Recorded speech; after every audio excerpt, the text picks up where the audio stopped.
On pourrait parler d'utilisateurs parce que quand on parle de notre marché cible, les gens qui utilisent nos produits, en majorité, ne défraient pas la totalité du produit, de la facture du produit. Alors, c'est généralement des agents payeurs, donc, ou les gouvernements, ou ça peut être Easter Seal, différents organismes qui vont être capables de avoir des bourses ou des fonds pour acheter ces produits-là pour ces gens-là. Dépendamment de la maladie que la personne a, de la condition, dans quelles conditions qu'elle a eu ce besoin du fauteuil motorisé. Donc, la Société d'assurance automobile du Québec en est un en particulier, la CSST, la Régie d'assurance maladie du Québec.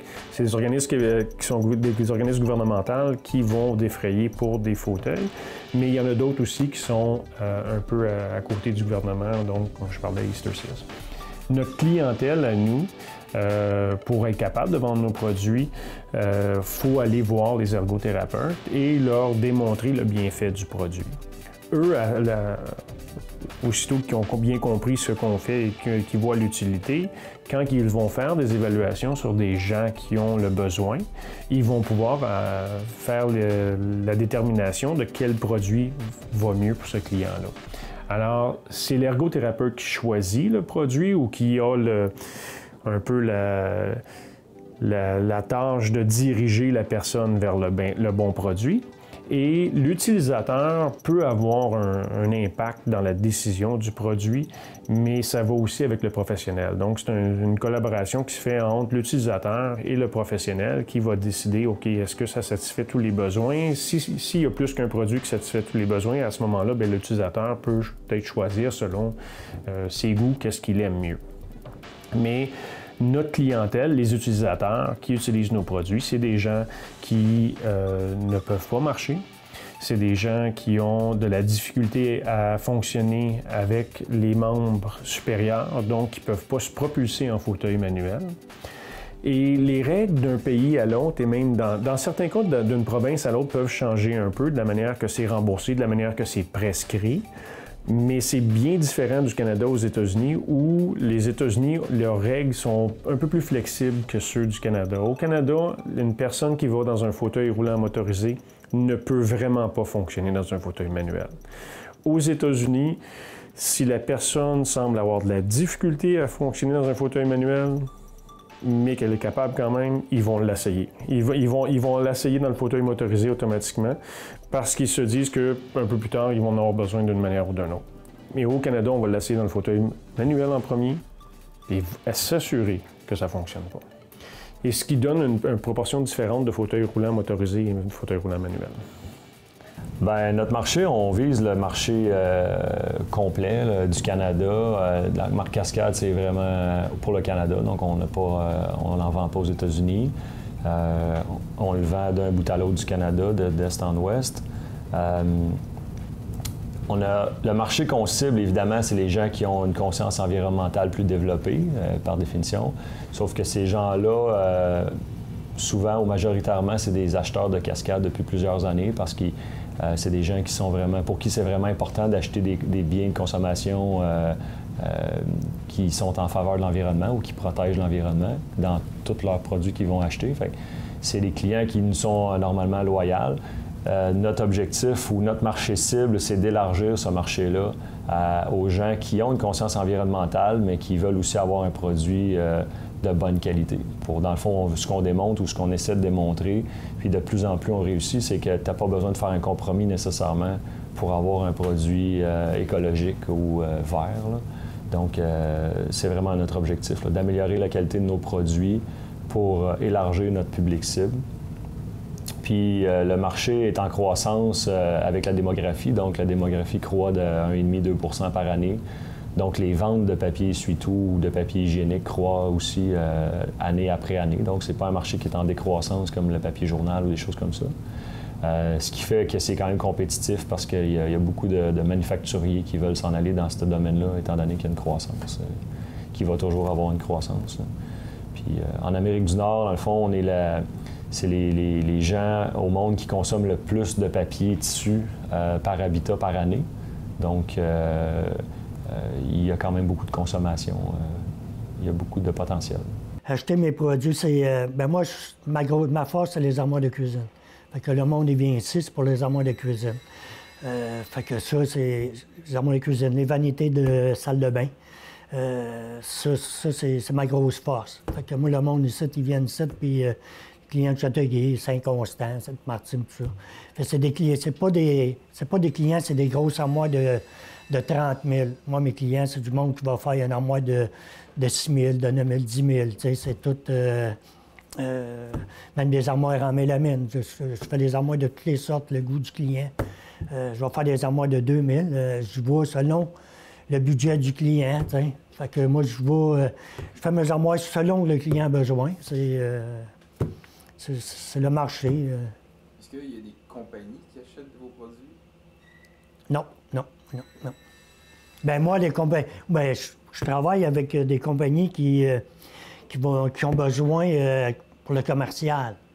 Tu sais, comme je fais des racks spéciaux pour du commercial. Tu sais, je travaille avec une compagnie en ce moment que c'est pour toute la petite quincaillerie, parce que on leur fait des petites unités exprès pour ça. Tu sais, je vais travailler pour faire du commercial. Je fais des bureaux. C'est pour des compagnies. Je vais faire des sets de bureaux pour les compagnies. Je fais de tout. Bien, je vais vous dire, si je le fais dans une approche purement marketing, je pourrais vous dire c'est du 20-65, femmes et hommes. Préférence, moi je préfère les femmes plutôt, là, mais femmes et hommes sont bienvenus.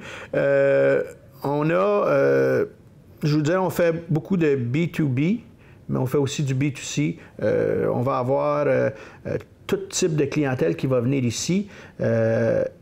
Mais ultimement, qu'est-ce qu'on recherche à développer beaucoup des années à venir, c'est d'être capable de faire affaire avec des directeurs de marketing, des décideurs de grandes entreprises. On parle des acheteurs, mais bien souvent, on croit qu'on préfère aller plutôt par la porte d'entrée qui est le créatif, celle qui voit plus loin que juste combien ça coûte, l'acheteur de commodité, mais l'acheteur de comment je peux me rebrander, comment je peux avoir un meilleur retour sur mon investissement. Donc ça, c'est le type spécial qu'on regarde au niveau de bâtir des relations pour de la nouvelle clientèle. Mais je vous dirais, on a une panoplie très, très large de le type de clientèle. On ne fait pas de discrimination quand quelqu'un veut faire affaire avec nous. Le public cible, comment est-ce que je pourrais dire? J'ai le public cible que j'appelle, qui est constante, qui est les musiciens, le marché de la musique. Il y a toujours un groupe qui va avoir besoin de caisses de guitare, de caisses d'amplificateurs, caisses pour les claviers, puis toutes sortes de choses. D'habitude, ça va être le musicien directement. Des fois, c'est le groupe au complet. J'en ai fait beaucoup de cases pour des artistes québécois connus depuis les 20 dernières années. Donc, le marché de la musique, c'est quelque chose qui est... comment est-ce que je pourrais dire ça? C'est pour remplir les trous. Là, mais les contrats cibles, nous autres, c'est quand on prend une tournée qui commence. Parce que des fois... c'est quand même assez gros. Ils peuvent avoir plusieurs camions de 53 pieds qui vont être remplis de coffres. Donc, des 50 de ce format-là, 20 de ce format-là, 30 d'un autre format, c'est les contrats que nous autres, on spécialise là-dedans parce que c'est plus gros. Donc, ça peut être encore dans le domaine, comme j'ai expliqué plus tôt, le domaine... des cirques, les théâtres, le cinéma, c'est quelque chose qui marche beaucoup. Puis ça peut être aussi simple qu'une compagnie qui fabrique des machines à pâte à papier, qui a besoin de shipper ça en Asie. Ça, on en a fait plusieurs de ça. C'est un email qui rentrait, puis ils fabriquent nous encore 2 autres cases comme ça. Puis on les fabriquait. 3 semaines après, ils recevaient ça, ils mettaient son équipement dedans, puis ça allait en Asie. Tu sais, donc, c'est plusieurs domaines. Ça peut aller loin.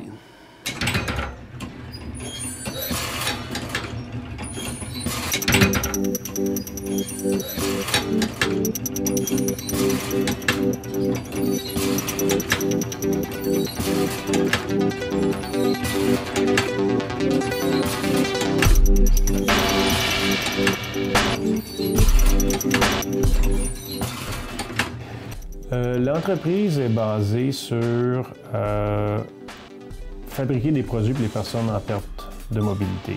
Alors, peu importe où ces personnes-là sont, la vision de l'entreprise, c'est de fabriquer un produit de qualité pour ces gens-là. Alors, c'est sûr qu'on ne touche pas à personne, à tout le monde encore, mais le but est d'y arriver. Alors, on n'a pas de limite de grosseur qu'on veut atteindre. On veut continuer à prendre de l'expansion.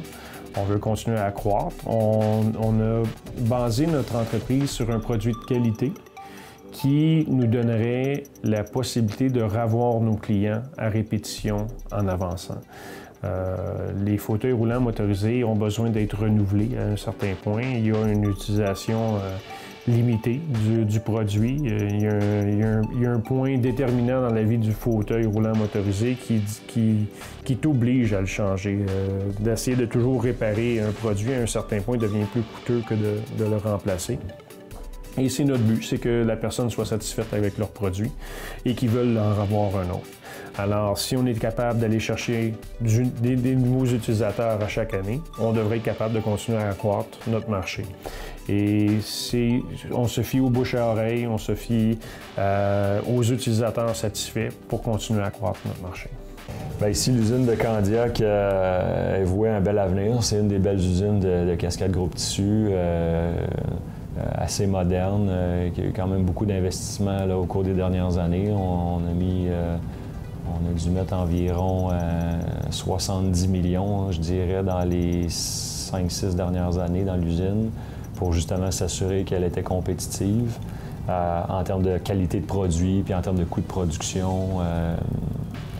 Donc, la vision à long terme pour l'usine, c'est de continuer à la faire grandir. C'est sûr que le marché canadien est un petit peu plus limité que le marché américain. Donc, on a une partie des produits ici qui sont vendus aux États-Unis. Donc, la croissance va passer par une augmentation de nos ventes dans l'Ouest canadien et puis dans le Nord-Est ou aux États-Unis. Donc, c'est vraiment notre vision en termes de vente de produits. Puis en termes de qualité de produit, c'est toujours de pouvoir offrir des produits de meilleure qualité. Donc ici, l'usine a une orientation plus produit haut de gamme, de par les technologies et les équipements qu'elle a. Donc c'est ici qu'on fait les deux produits haut de gamme de la marque Cascade, le Cascade Extrême dans les essuie-tout ou Cascade Ultra dans l'hygiénique.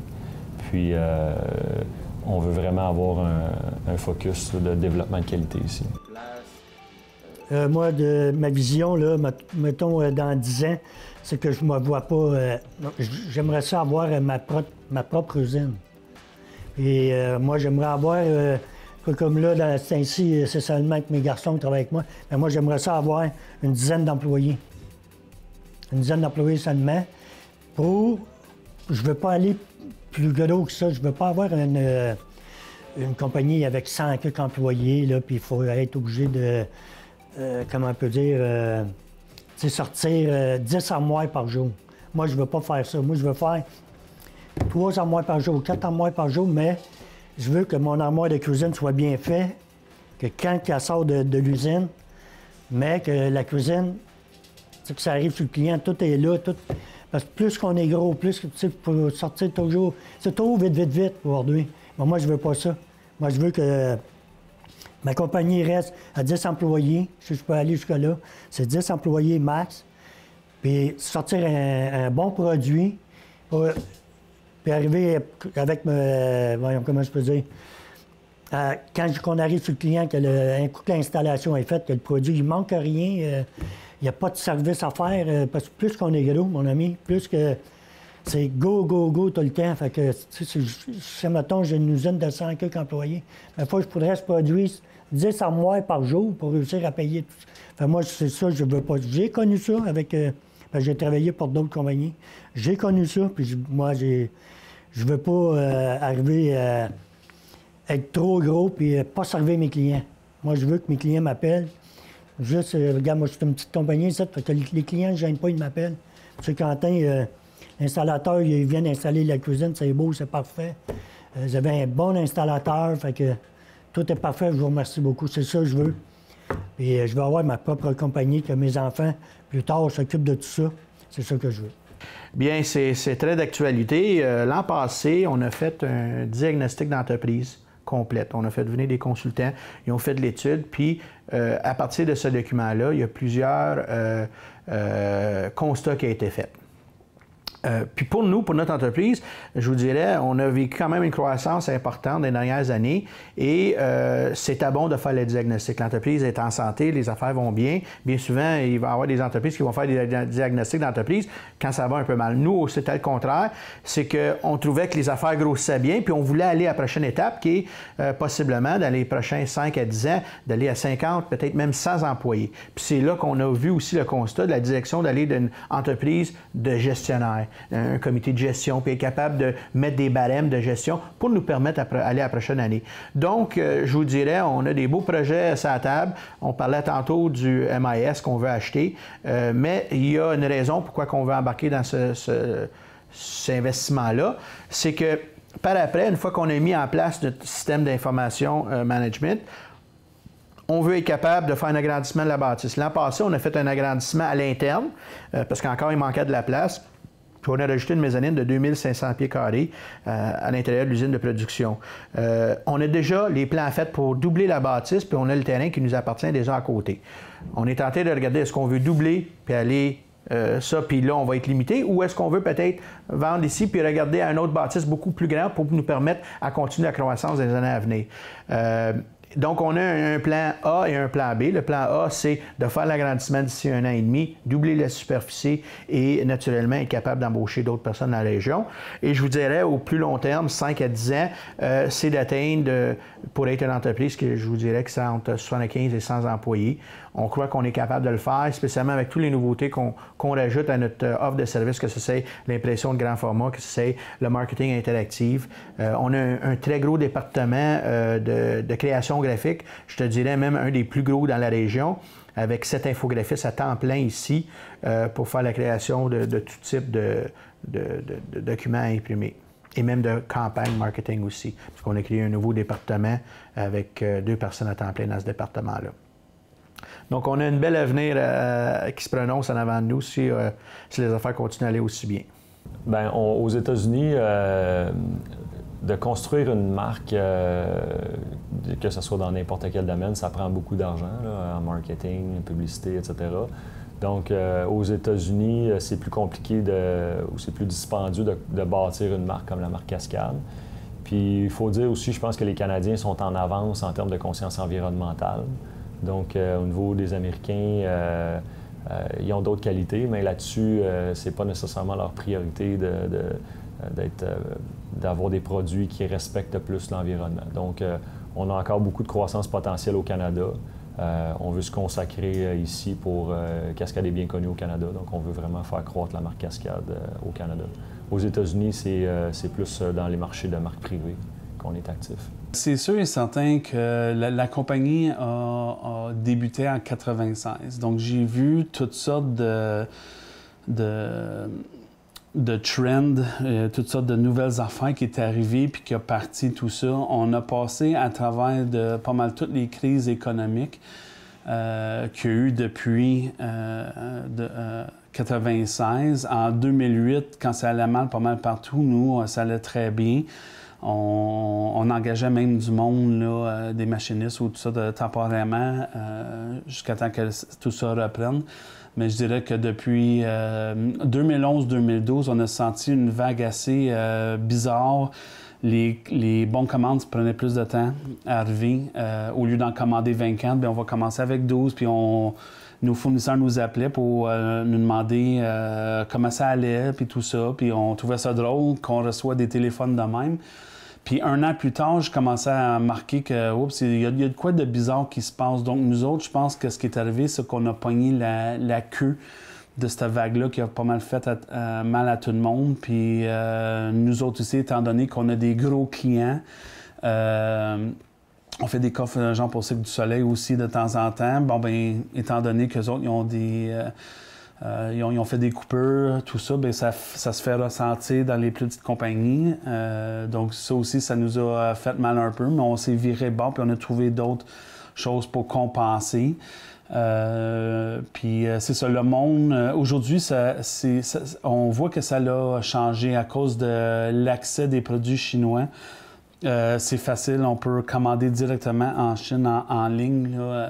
Donc tout est facilement accessible aujourd'hui. Ce qui fait que nous autres, il faut repenser à ça. Justement, la vente en ligne, c'est quelque chose que nous autres, on envisage. Aussi de simplifier le produit, puis vraiment se démarquer des autres, c'est en sortant quelque chose qui existe pas nécessairement. Puis nous autres, c'est notre point fort ici.